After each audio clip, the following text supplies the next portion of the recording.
আমি পালাই না, এই কথাটা বলার কয়েক সপ্তাহ পরই দেশ ছেড়েছিলেন শেখ হাসিনা।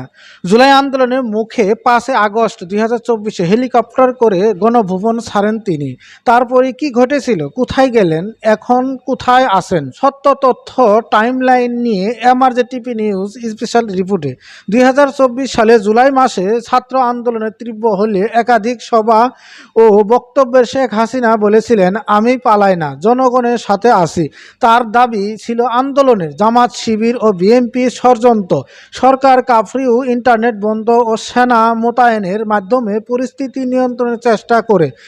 1 আগস্ট ও 4 আগস্ট সারা দেশে কমপ্লিট শাটডাউন, 100+ মানুষ নিহত। 5 আগস্ট সকাল লাখো মানুষ ঢাকার দিকে মার্চ করে দুপুর 2টা 30 মিনিটে সেনাবাহিনীর সাথে বৈঠকের পর শেখ হাসিনা পদত্যাগ করেন।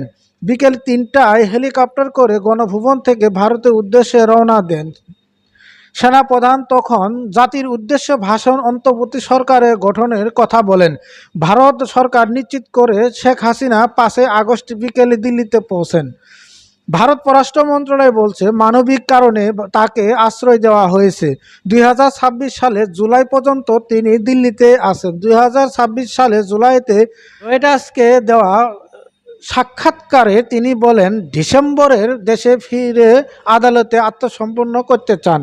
5 আগস্টের পর আওয়ামী লীগ সরকার পতন, অন্তর্বর্তী সরকার, নোবেল বিজয়ী ডক্টর মোহাম্মদ ইউনূস নেতৃত্বে অন্তর্বর্তী সরকার। মামলা, হাসিনা বিরুদ্ধে মানবতা বিরোধী অপরাধে মামলা। 2024 সালের নভেম্বর ট্রাইব্যুনালে তাকে অনুপস্থিতিতে মৃত্যুদণ্ড দেন। 2025 সালে আওয়ামী লীগ নিষিদ্ধ হয়। নতুন নির্বাচন 2026 সালে ফেব্রুয়ারিতে তারেক রহমানের নেতৃত্বে নতুন সরকার ক্ষমতায় নেই।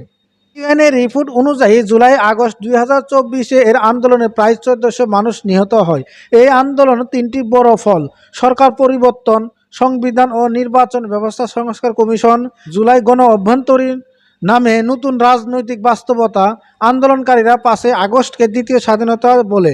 আমি পালাই না বলার পর 5 আগস্টে তিনি দেশ ছাড়েন। এখন তিনি ভারতে, আর দেশ চলছে নতুন সরকারের অধীনে। ইতিহাসের এই 15 দিন বাংলাদেশের রাজনীতিকে পুরো পাল্টে দিয়েছে। আপনার মতে জুলাই আন্দোলনের প্রভাব কেমন, কমেন্টে জানান। দেশ রিপোর্ট, এমআরজেটিভি নিউজ।